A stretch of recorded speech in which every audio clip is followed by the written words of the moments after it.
श्री अमरेश जेना और बाइया जेना आज मुझे देखिली गणमाध्यम सामना रे गिरफ्तारी हेबा समय रे मो ना उच्चारण करिसेंती कि ए विषय रे अर्चना नाग को पचारंतु बोली।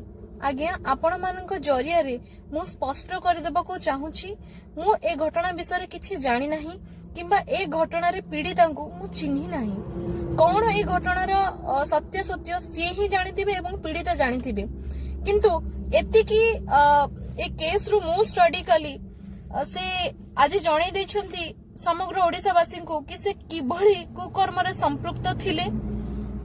एवं आउ गोटे कथा इम्पोर्टेंट कथा हैला कि सी जो मो ना नहीं कि उच्चारण करछंती कि अर्चना नाग को पचारंतु बोली से एथिरे स्पष्ट कर दउछंती कि सी मो प्रति हेतिबा अन्याय अत्याचार एवं केस रो संपूर्ण मास्टरमाइंड और सी मो घटना रे संपृक्त थिले।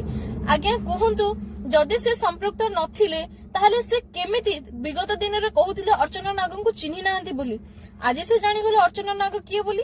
थैंक यू भाई आपण मते मने रखिचंती आपण मानक माध्यम रे मो भाई को धन्यवाद जणाया को चाहूची कि कम से कम अर्चना नाग को आपण मने रखिचंती बोली। सेकेंड कथा हैला आपण आज्ञा आपण की कुकर्म कले कौन कले आ पुलिस मो केस रे आपण कहिथिले कि पुलिस ईडी को मु जानिनी से माने कोन मो कंट्रोल रे बोली। आज कोन आज्ञा पुलिस मो कंट्रोल रे ना सरकार मो कंट्रोल रे। आज्ञा मते ब्लैकमेलर रो आख्या देइथिबा मु अर्चना नाग सही अर्चना नाग मु कहा को कोन कंट्रोल रे आनी परिबी। आपण आपनकर करिथिबा कर्मर फल भोगुचंती भाई आपण सुधरी जांतु आ अपनिंदा अपजस भौणी को दियंतु नाही।